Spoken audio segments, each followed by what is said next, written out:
ओम श्री गणेशाय नमः, श्री मात्रे नमः, श्री पार्वती परमेश्वराभ्यां नमः, श्री दुर्गायै नमः। समस्त विश्व मानवुलारा आध्यात्मिक चिंतनापरुलैన भगवद्भक्त महाशैलारा हितैषुलारा श्रेयोभिलाषुलारा సోదర సోదరీమణులారా మీ అందరికీ శ్రీదేవి శరన్నవరాత్రి మహోత్సవముల సందర్భం పురస్కరించుకొని శుభాకాంక్షలతో శ్రీదేవి నవరాత్రుల గురించి వాటి ప్రాముఖ్యత ప్రాశస్తత గురించి నాకు తెలిసిన కొన్ని విషయాలు మీ ముందు ఉంచాలని ఈ వీడియో ద్వారా మీకు అందిస్తున్నందుకు మీకు సంతోషం.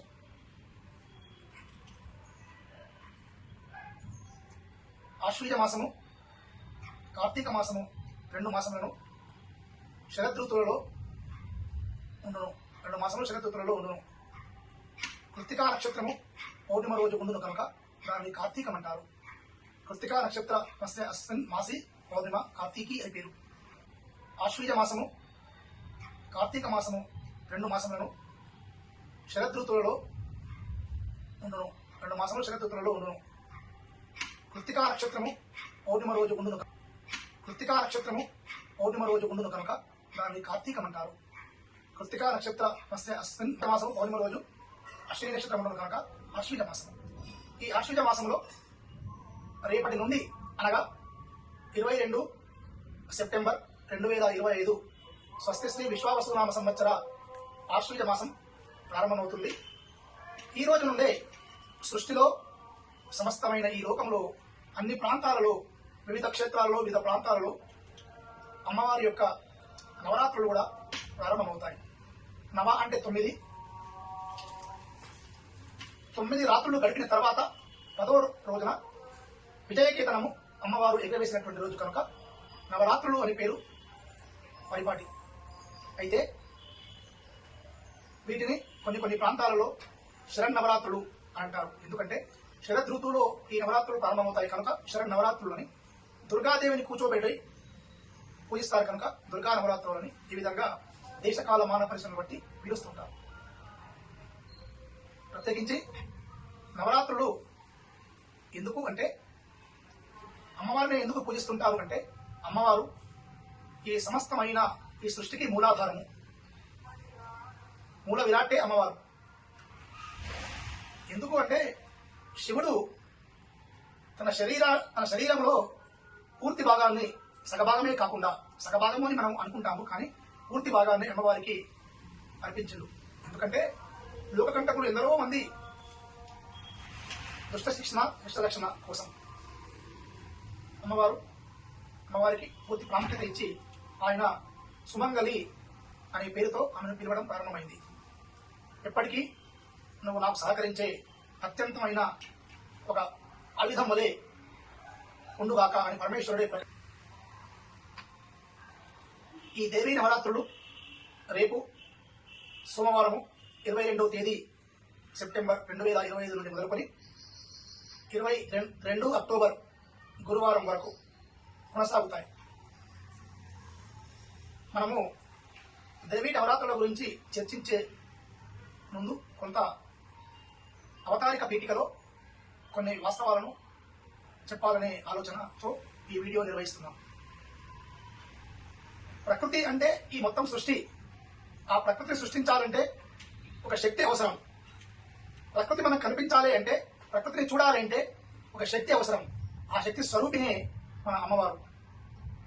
ప్రకృతి అంతా పరమేశ్వరుడు అని అనుకుంటే, ప్రకృతిని చూడడానికి పరమేశ్వరుడు అమ్మవారి రూపంలో మనకు దర్శన భాగ్యాన్ని కలిగించడమే ఈ నవరాత్రులు. శక్తి స్వరూపిణి. శాస్త్రీయంగా ఆలోచించిన సృష్టి అంతా శక్తిమయం అని ఆధునిక సమాజంలో శాస్త్రవేత్తలు ఘోషిస్తున్నప్పటికీ కూడా శక్తి మారుతుంది అని అన్నప్పటికీ, శాస్త్రీయంగా ఆలోచించిన సృష్టి అంతా శక్తిమయం అని ఆధునిక సమాజంలో శాస్త్రవేత్తలు ఘోషిస్తున్నప్పటికీ కూడా శక్తి మారుతుంది అని అన్నప్పటికీ కూడా ఆ శక్తే పరమేశ్వరుడు, పరమేశ్వరుని అని ఎందరో మంది చెప్పకనే చెప్పారు. అయితే యాదేవి సర్వభూతేషు మాతృరూపేణ సంస్థిత. నమస్తస్యై నమస్తస్యై నమస్తస్యై నమో నమః. ఆ శక్తి అంతా అమ్మవారి రూపంలోనే ఉండి ఈ సమస్తమైనటువంటి సృష్టి నడిపిస్తున్నటువంటి ఆ శక్తికి ఆ అమ్మవారికి ప్రణమిల్లుతున్నా అని దీని యొక్క అంతరార్థం. అయితే ఈ శక్తి పూజా కార్యక్రమాన్ని, అమ్మవారి పూజా కార్యక్రమాన్ని సృష్టిని రచించేటప్పుడు బ్రహ్మదేవుడు కూడా శక్త్యారాధన నిర్వహించిండు. సృష్టి ఎటువంటి ఇబ్బంది కలగకుండా కొనసాగాలి, రచనా కౌశల్యం కోసం ఎక్కడ ఆటంకాలు ఏర్పడకుండా అమ్మవారిని పూజించి ఆ లోక సంరక్షణని పూజించి బ్రహ్మదేవుడు కూడా ఈ కార్యక్రమంలో కృతార్థుడైండు. తదనంతరము పరిపాలించే సమయంలో సృష్టిని విష్ణుమూర్తి కూడా ఈ ప్రపంచమంతా సవ్యంగా సాగాలి అనే సద్భావం చేత అమ్మవారిని పూజించి ప్రజారంజకంగా, జీవరంజకంగా, జనరంజకంగా పరిపాలించినటువంటి సందర్భాలు కూడా కోకొల్లరు. లయకారుడు అయినటువంటి పరమేశ్వరుడు కూడా ఎవరికి ఇబ్బంది కలగకుండా మంచివారికి మంచి, దుర్మార్గులకు దుర్మార్గం చేతనే సంహరించాలనే భావం చేత అమ్మవారిని పూజించి, అయితే పురాణాలు మత్స్య పురాణము, మార్కండేయ పురాణము, బ్రహ్మ పురాణము, బ్రహ్మ వైవర్తన పురాణము, భవిష్య పురాణము, ప్రత్యేకించి అమ్మవారి యొక్క గొప్పతనం, విశిష్టత దేవీ భాగవతం అనే ఒక సద్గంధరాజమందు వేదవ్యాసుల వారు అమ్మవారి గురించి అద్భుతంగా స్తోత్రించి మనకు అందించినటువంటి ఘట్టాలు అసంఖ్యాకములు. ఆ పరంపరలో కాళిదాస మహాకవి కూడా తన యొక్క కావ్యత్రయాలలో రఘువంశ కుమార సంభవం, మేఘ సందేశాది కావ్యాలలో నాటకంలో అయినటువంటి అభిజ్ఞాన శాకుంతలము, తర్వాత ఋతు సంహారము ఇత్యాది నాటకాలలో కూడా అమ్మవారిని స్థించి సఫలీకృతుడై కావ్యాలను అందరికీ అందించినటువంటి సందర్భాలు కూడా ఎన్నెన్నో. అయితే అమ్మవారి యొక్క మహత్వం తెలుసుకోవాలంటే 1-2 రోజులలో సరిపోదు. అది నిరంతర పరిక్రియ. ఆ అమ్మవారి యొక్క విషయాలను కొంతవరకు అమ్మ శక్తి స్వరూపిణి, నిత్య సుమంగలి అమ్మవారు మన సోదరీమణులకు మాంగళ్య ప్రదాత. మన అందరికీ అమ్మవారు ప్రతినిత్యం అన్నం పెట్టే ఒక మహా అన్నదాత. ఇందులో ఎటువంటి సంశయం లేదు. అయితే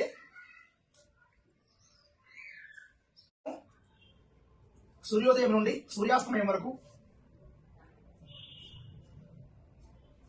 తర్వాత సూర్యాస్తమయం నుండి మరలా సూర్యోదయం వరకు కలిపినటువంటి సమయాన్ని దినము అంటారు.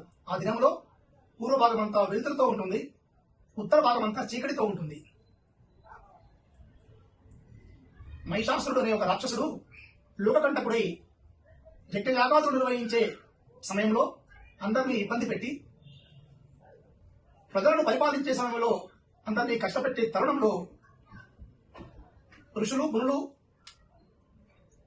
అనేక మంది సాధువులు, సత్పురుషులు అందరూ కూడా పరమేశ్వరుని ప్రార్థించినప్పుడు లోకకంటకుడు అయినటువంటి ఈ మహిషాసురుని యొక్క బాధ నుండి ఇలా విముక్తి చెందాలి అని ఆలోచించి స్తోత్రించినప్పుడు ఆ ఈశ్వరుడు 9 రాత్రులు అమ్మవారిని మహిషాసురునిపై యుద్ధాన్ని ప్రకటించి, మీరు జయాన్ని పొందడానికి అమ్మవారిని పంపిస్తున్నా అని చెప్పినప్పుడు ఆ అమ్మవారి అయినటువంటి పార్వతీదేవి, పరమేశ్వరి అయినటువంటి ఆ అమ్మవారు మహిషాసురుని పైన 9 రాత్రుల వరకు కూడా యుద్ధం చేసి 9వ రాత్రి చివరి గడియలలో 10వ రోజు ప్రారంభ సమయంలో శుభ గడియలలో త్రిశూలం చేత వారి ఆ మహిషాసుని యొక్క నాభియందు గట్టిగా కుచ్చి ఆ మహిషాసుని సంహరించినటువంటి సమయం కనుక వీటికి నవరాత్రులు అనే పేరు. నవరాత్రులలో పోరాడి భీకరమైనటువంటి పోరును కావించి విజయకేతనం ఎగరవేసి 10వ రోజున ఉదయం విజయదశమి రోజున విజయ సంకేతంగా విజయదశమి అనే పేరు కాంచడం జరిగింది. ఆ విధంగానే పాండవులు జూదంలో ఓడిపోయి, ధర్మరాజు చేత మాయాజూదంలో పడిపోయి జూదంలో ఓడిపోయి అరణ్యవాసము 13 సంవత్సరాలు గడిపి 1 సంవత్సరం అజ్ఞాతవాసంలో విరాట రాజు యొక్క కొలువులో ఉన్నప్పుడు ఒక శమీ వృక్షం పైన ఆయుధాలు పెట్టి వారి కుటుంబంలో వివిధ వేషధారులై జీవిస్తున్న తర్వాత ఆశ్వీజ మాసము నవమి గడియలు వెళ్లిపోయి శ్రవణ నక్షత్రంతో కూడుకున్నటువంటి దశమి గడియలు ఎప్పుడైతే ప్రవేశిస్తాయో అప్పుడు వారికి ఆయుధాలు కనిపిస్తాయని శాస్త్రం చెప్తుంది. కనుక అర్జునుడు ఆ వృక్షాన్ని సమీపించి ఆ వృక్షం నుండి ఆయుధాలు స్వీకరించి కౌరవుల పైన యుద్ధం ప్రకటించి యుద్ధమందు విజయకేతనం ఎగవేసిన సందర్భం కనుక దాన్ని విజయదశమి అని ఇంకో రీతిగా మహాభారతంలో చెప్పడం జరిగింది. అంతకు పూర్వము త్రేతాయుగంలో శ్రీరామచంద్రుడు సీతా అన్వేషణ కోసం అయోధ్య మహానగరం నుండి పితృవాక్య పరిపాలకుడై లంకాపట్టణం వరకు బయలుదేరి రావణుడిపై యుద్ధం చేసి రావణుడిని జయించిన ఘడియలు కూడా విజయదశమి రోజు జరిగినాయి కనుక విజయదశమి అనే పేరు. అందుకొరకే విజయదశమి రోజు రావణుని యొక్క దశారుడైనటువంటి రావణుని యొక్క 10 తలకాయలను విజయ పరంపరలో సంతోష ఆనందాల చేత సనాతనమైన సంప్రదాయ రీతిలో భూమి మీద పుట్టిన ప్రతి వ్యక్తి కూడా రావణుని యొక్క ఆ దుశ్చర్యలకు ప్రతీకగా ఆ రావణుని యొక్క బొమ్మను దహనం చేయడం జరుగుతుంది. ఇది మనం చూస్తూనే ఉంటాం. అర్జునుడు కూడా ఆ శమీ వృక్షము అంటే శమీ వృక్షం పై నుండి ఆయుధాలు తీసుకొచ్చినప్పుడు వేరే వారికి ఆయుధాలు సర్పాల వలె మిగతా సృష్టిలో ఉన్న వివిధ రకాల వలె కనిపిస్తుంటాయి. కనుక అర్జునుడికి మాత్రమే ఆయుధాల వలె కనిపిస్తాయి కాబట్టి ఆ రోజు ఆయుధ పూజను కూడా నిర్వహిస్తారు. అయితే ఇది ఒక రకమైనటువంటి విషయం. ఆదిశంకర భగవత్పాదుల వారు కూడా సౌందర్య లహరిలో అమ్మవారిని అనేక రకంగా స్తోత్రాల చేత ఆయన స్తుతించి కాశీ మహాపట్టణంలో ఏ తల్లి నువ్వే ఈ జగత్తుకు సంరక్షణవి, నా బిడ్డలు తర్వాత సృష్టిలో ఉన్న అందరూ కూడా కడుపు నిండా భుజించాలి అంటే నీవు వారికి సుభిక్షంగా ఆహారాన్ని అందించాలి, ఆ ఒక్క అవకాశం నీ దగ్గరే ఉంది అని ఆమెను స్తోతించడం వలన అమ్మవారు ఆదిశంకర భగవత్పాదుల వారికి అఖండంగా అశేషంగా అసంఖ్యాకంగా ఆమె ఎప్పటికీ అందరికీ అందుబాటులో ఉండే విధంగా ధన సంపదను, వస్తు సంపదను, తర్వాత ధాన్య సంపదను అందించినటువంటి రోజు కనుక ఆ రోజు విజయదశమి అని కూడా మరలా ఇంకొక నామం ఏర్పడ్డది. అందుకోసమే ఆమెకు అన్నపూర్ణాదేవి అనే పేరు వచ్చింది అమ్మవారికి. కూడా రావణుని యొక్క ఆ దుశ్చర్యలకు ప్రతీకగా ఆ రావణుని యొక్క బొమ్మను దహనం చేయడం జరుగుతుంది. ఇది మనం చూస్తూనే ఉంటాం.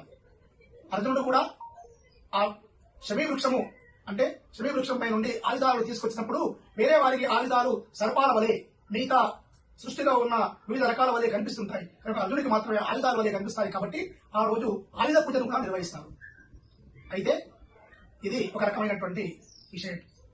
ఆదిశంకర భగవత్పాదుల వారు కూడా సౌందర్య లహరిలో అమ్మవారిని అనేక రకంగా స్తోత్రాల చేత ఆయన స్తుతించి కాశీ మహాపట్టణంలో ఏ తల్లి నువ్వే ఈ జగత్తుకు సంరక్షణవి, నా బిడ్డలు తర్వాత సృష్టిలో ఉన్న అందరూ కూడా కడుపు నిండా భుజించాలి అంటే నీవు వారికి సుభిక్షంగా ఆహారాన్ని అందించాలి, ఆ ఒక్క అవకాశం నీ దగ్గరే ఉంది అని ఆమెను స్తోతించడం వలన అమ్మవారు ఆదిశంకర భగవత్పాదుల వారికి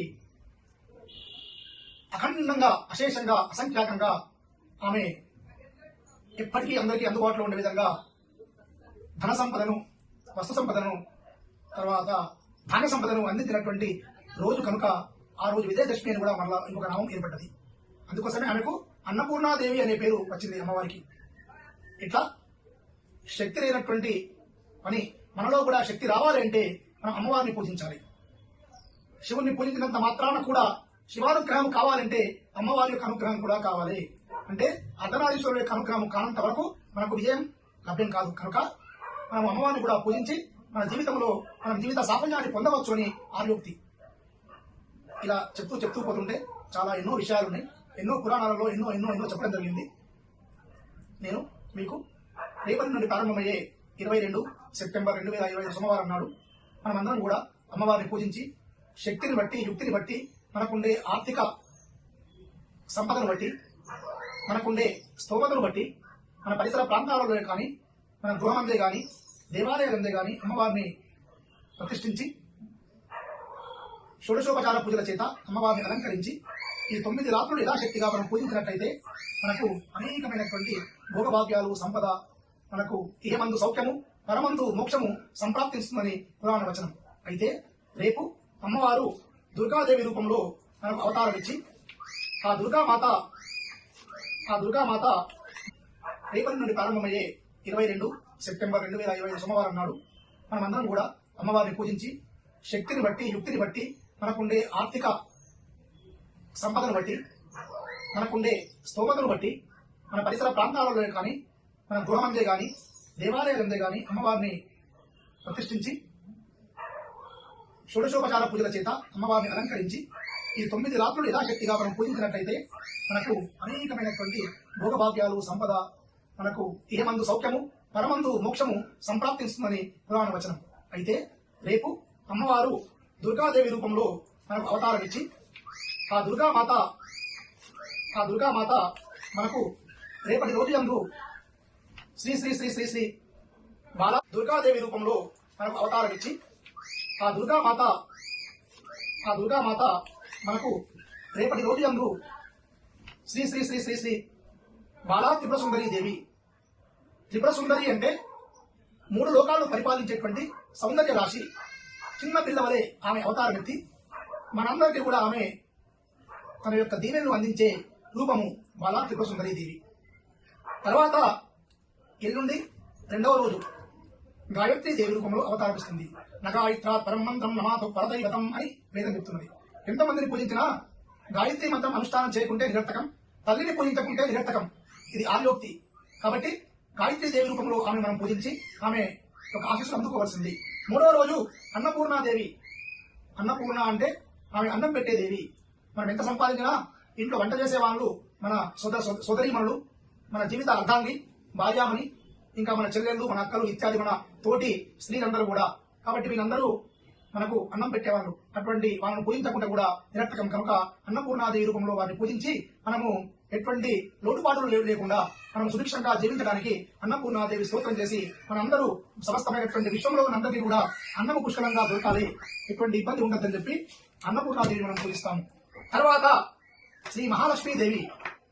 మహాలక్ష్మీదేవి ఎందుకు అంటే ధనమూల విధం జగత్ అని చెప్పిండ్రు. ప్రపంచంలో ఎంత ఉన్నా ప్రతి వాడు కూడా ధనం కోసమే వెంపర్లాడతారు. వాడి శక్తిని బట్టి, వాడికి ఉండే జ్ఞానాన్ని బట్టి, వాడి పరిధిలో వాడు ఏదో సంపాదించుకోవాలి, ఇల్లు పెట్టుకోవాలి, భూమి కొనుక్కోవాలి, ఒక మంచి చక్కటి ఆశ్రమాన్ని నిర్మించుకోవాలి, ఒక దేవాలయం కట్టాలి, ఇత్యాది వనరులు వసతులు కల్పించుకోవాలి అనే ఒక భావన చేత, సద్భావం చేత ఆయన అమ్మవారిని పూజించే సమయము మహాలక్ష్మి రూపంలో ఉంటుంది. కాబట్టి ధనమే ప్రపంచం కాదు. అయినప్పటికీ కూడా జీవితంలో ధనం ఒక అత్యంత ప్రముఖ పాత్ర వహించేటువంటిది.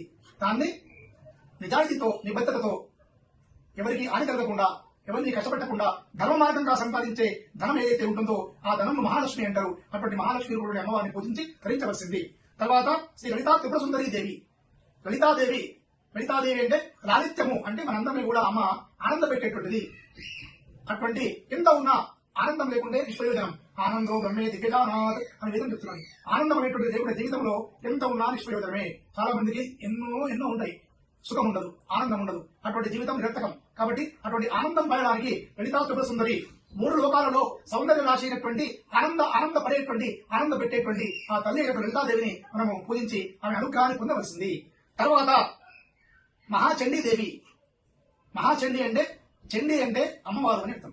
ఎందుకు అంటే చండీశ్వర అంటే ఈశ్వరుడు.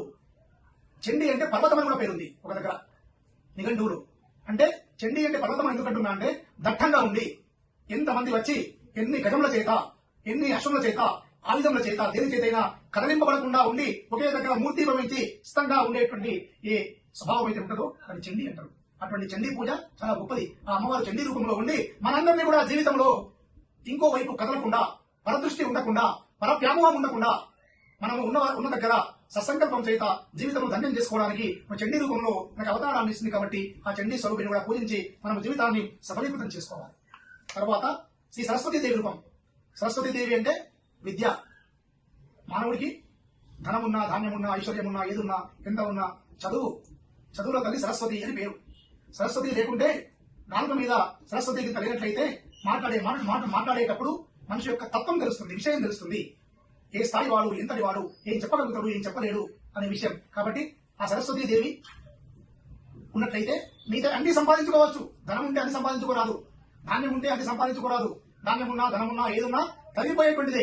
సరస్వతి ఉంటే మనకు ఎప్పటికీ కూడా అది మనము పంచుతూ ఉంటే మన మస్తిష్కం నుండి జారువారినప్పటికీ కూడా అది